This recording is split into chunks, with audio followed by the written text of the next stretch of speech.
তজুমদ্দিনে ভগবান শ্রীকৃষ্ণের 5251তম আবির্ভাব তিথিতে শুভ জন্মাষ্টমী উপলক্ষে মঙ্গল শোভাযাত্রা অনুষ্ঠিত হয়। সুমাইয়া তজুমদ্দিন ভোলা। সনাতনী ধর্মমতে শক্তিকে দমন করে মানবজাতির কল্যাণ এবং ন্যায়নীতি প্রতিষ্ঠার জন্য মহা অবতার ভগবান শ্রীকৃষ্ণের আবির্ভাব ঘটেছিল। শোভাযাত্রায় অংশগ্রহণকারীদের বিশ্বাস, দুষ্টের দমন করতে এভাবেই যুগে যুগে ভগবান মানুষের মাঝে নেমে আসেন এবং সত্য ও সুন্দরকে প্রতিষ্ঠা করেন। ভোলা তজুমদ্দিন উপজেলায় 16 আগস্ট শনিবার উপজেলার পূজা উদযাপন ফ্রন্ট ও হিন্দু বৌদ্ধ খ্রিস্টান ঐক্য ফ্রন্টের ব্যানারে জন্মাষ্টমী উপলক্ষে পদযাত্রা তজুমদ্দিনের গুরুত্বপূর্ণ এরিয়া প্রদক্ষিণ করে।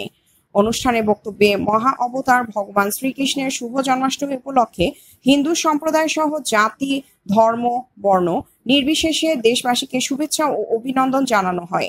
বক্তারা বলেন, যুগে যুগে পৃথিবীতে যখন অন্যায়, অত্যাচার, জুলুম, নির্যাতন বেড়ে যায়, তখনই অবতার পৃথিবীতে শান্তি প্রতিষ্ঠার জন্য আবির্ভূত হন। তেমনি মহা অবতার ভগবান শ্রীকৃষ্ণ যুগে যুগে পৃথিবীতে আবির্ভূত হয়েছিলেন সত্য ও ন্যায়কে প্রতিষ্ঠা করার জন্য। মানুষের বিভেদ ও বৈষম্য অবসানে সব ধর্মের আদর্শকে ধারণ করেই আমাদের এগোতে হবে। সনাতন হিন্দু সম্প্রদায়ের আরাধ্য ভগবান শ্রীকৃষ্ণের শুভ জন্মাষ্টমী ধর্মীয় ভাব গাম্ভীর্য ও আনন্দ উৎসবের মধ্য দিয়ে পালন করে থাকেন।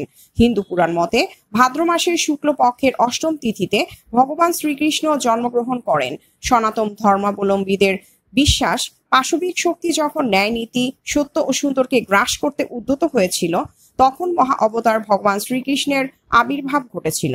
মঙ্গল শোভাযাত্রায় উপজেলার পূজা উদযাপন ফ্রন্ট ও বাংলাদেশ হিন্দু বৌদ্ধ খ্রিস্টান ঐক্য ফ্রন্ট তজুমদ্দিন উপজেলা শাখা বিভিন্ন সংগঠনের নেতৃবৃন্দ অংশগ্রহণ করেন।